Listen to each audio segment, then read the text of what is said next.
in 2 or 3 games like they did at the weekend. I think that's an anomaly for me. I think they're going to see off most teams. Nathan, are you surprised that Liverpool have coped so well without a couple of their big stars?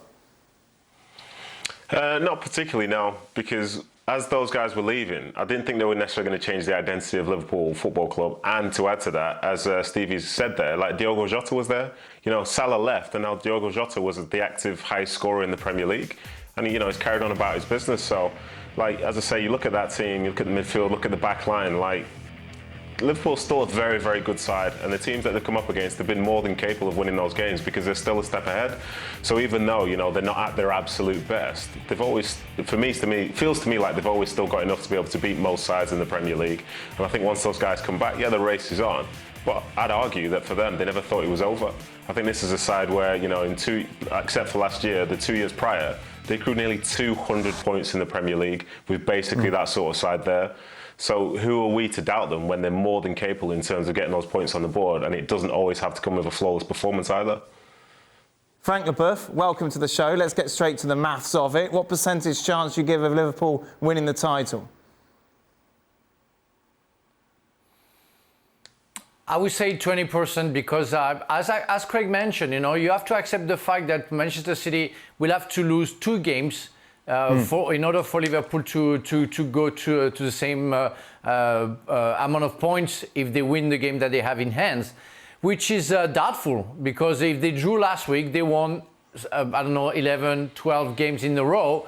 And I think for me, they're really the contender. So I really hope they're going to do that. Well, that Liverpool's going to fight until the end to get the excitement that we are looking for in the Premier League.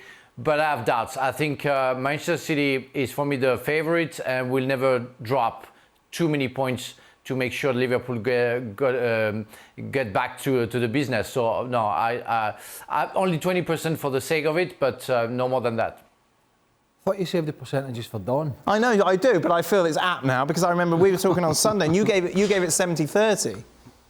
Well, it's not a great deal of difference. Well, a little bit of a difference. Well, 70-30, 60-40, 80-20, whatever you want. Well, it's quite a big difference, isn't there? Would you prefer 60% off or 80% off? I'm getting 70-30, whatever it is. I mean, the odds are stacked against them at the moment, but it's not untenable. It's not 12 points. Going back to the team selection, it's almost, I mean, they lost 2 players, but in some sense it was almost like losing 1. If that makes sense, because the front line for a little while had been Mane, Salah and Jota. Mm-hmm. You lose those 2 wide players, but Firmino comes back in. And so you're losing 2 players, but gaining a hugely experienced player coming back into the team who's hopefully going to hit form again. So that really has lessened the blow. Plus who they've played. Palace are decent. And Brentford are not the worst, but Brentford at Anfield want to come and play, and that was always a good fit for Liverpool in a sense. So in some sense, the dominoes have stacked well for them so far. Yeah.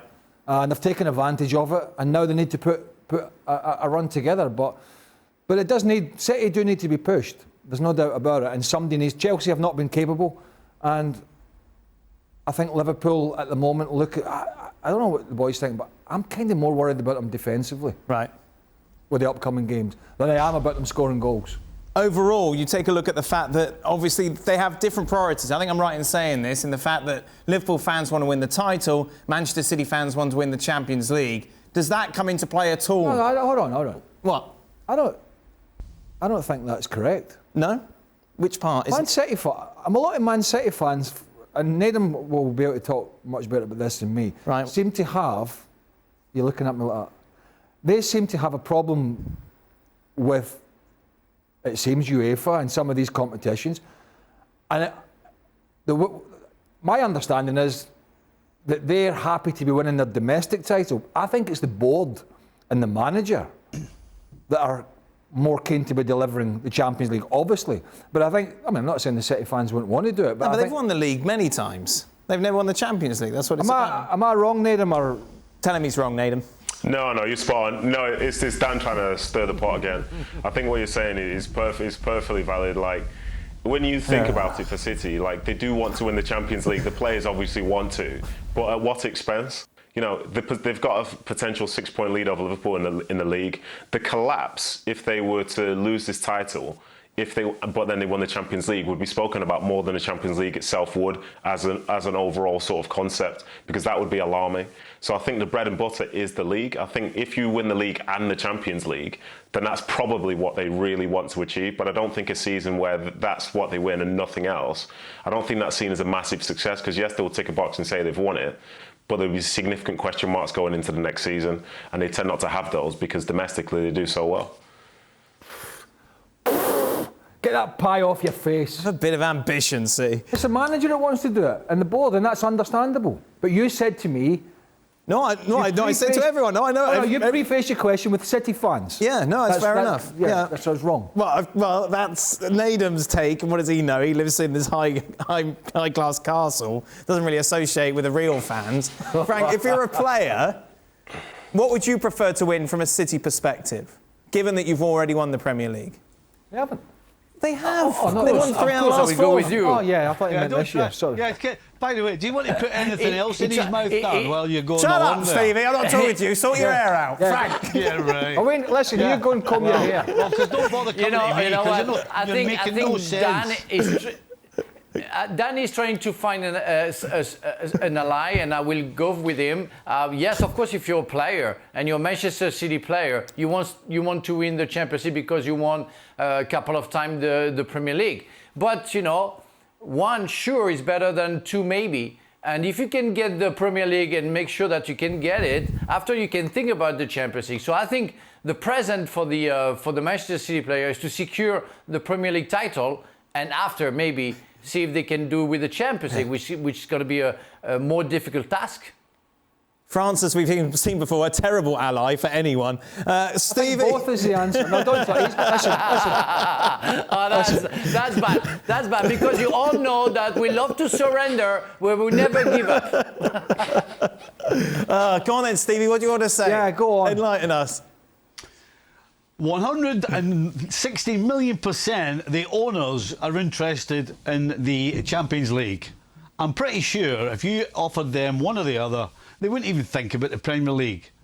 But the problem you got, Dan, against you in particular, is that the fans who support City, the majority of them have been supporting them for a long, long time, and they understand the game, certainly the way it is in home, and they know that the bread and butter is the most important. Winning your league has always been and will always be the most important thing. And so the Premier League title easily is more important than the Champions League to the fans. Stevie, can you confirm or deny whether your hair is scraping along the ceiling in your house as we speak?